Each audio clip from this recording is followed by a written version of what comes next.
வணக்கம் நேயர்களே, இப்போது நாம் பார்க்க போவது வசூல் மன்னன் படத்தின் திரை விமர்சனம். வசூல் மன்னன் படத்தில் ஸ்ரீதேவா, நிவேதா, வேலராமமூர்த்தி, சரண சுப்பையா, சரண சித்தி, நீத்து ரவி, நவீன் கிருஷ்ணா, வைகுண்ட செல்வன், விஜயன், திவ்யா, ஜெயந்தி, சிந்துஜா மற்றும் பலர் நடித்திருக்கிறார்கள்.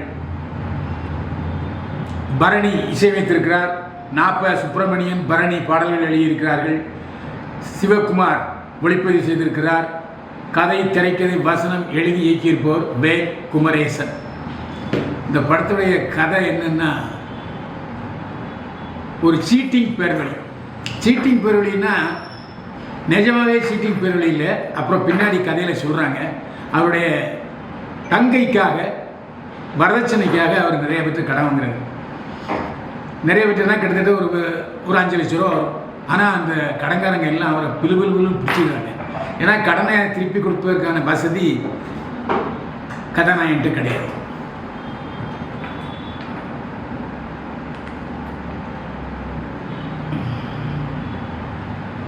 ஸ்ரீதேவா பெட்ரோல் பங்கில் வேலை செய்கிறாரு. அங்கே கடன்காரன் வந்துடுறான், அதனால் துரத்தி விட்டுறாங்க. எந்த வேலைக்கும் அவரால் போக முடியல.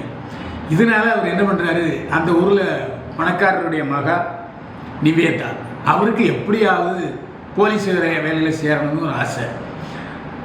அவர்கிட்ட எப்படியாச்சும் ஒரு 5 லட்ச ரூபா ஆட்டையை போட்டு தங்கச்சி வாங்கின கடனை அடைச்சிடலாம்னு நினைக்கிறாரு. ஆனால் உஷாராகிடுறாரு. அதுக்கப்புறம் இவனை லவ் வேற பண்ணுறா நிவேதா ஸ்ரீதேவாவை. ஆனால் இவன் சீட்டிங் பேர் வழின்னு தெரிஞ்சு போகுது.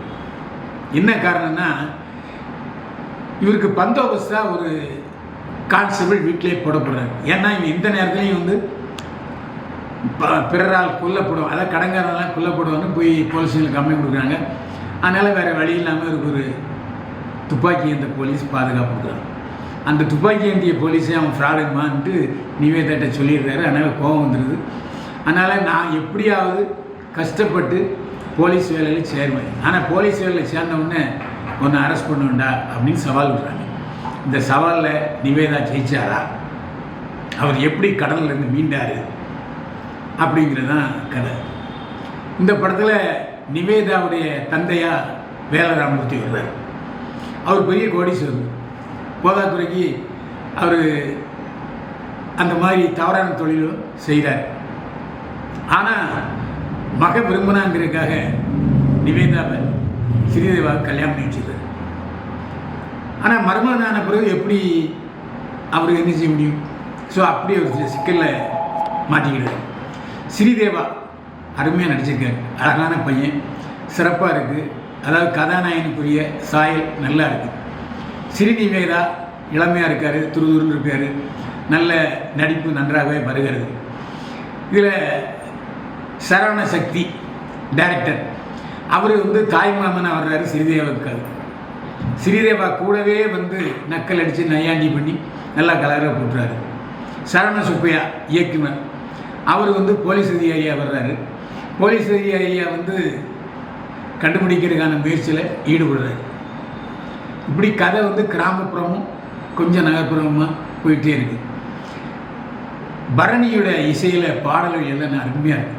அதாவது கிராமத்து மெட்டுகள், அதாவது நம்ம தாலாட்டை வைக்கிறது, ஒரு நல்ல மெலோடி பாட்டுகள் 3 பாட்டுகள் இருக்குது. சிவகுமார் ஒரு கிராமத்தை சுற்றி பார்த்த ஒரு அருமையான ரம்யமான காட்சிகளை வண்ண கோலங்களாக வரைஞ்சிருக்கார் சிவகுமார். அந்த ஆத்தங்கரை ஓரம், அப்புறம் ஆற்று படுகை, அந்த மாமரத்தோப்பு எல்லாமே மிக அழகாக இருக்குது.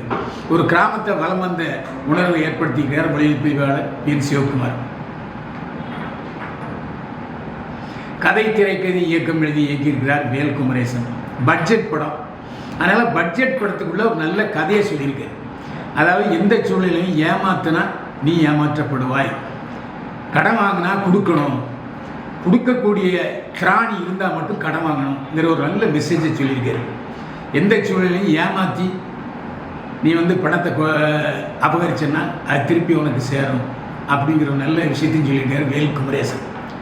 கண்டிப்பாக தியேட்டரில் போய் பாருங்கள். குடும்பத்தோடு பார்க்க வேண்டிய தரமான படம் வசூல் மன்னன். உங்கள் மனதை மகிழ்ச்சிப்படுத்துவான், சந்தேகமே இல்லை.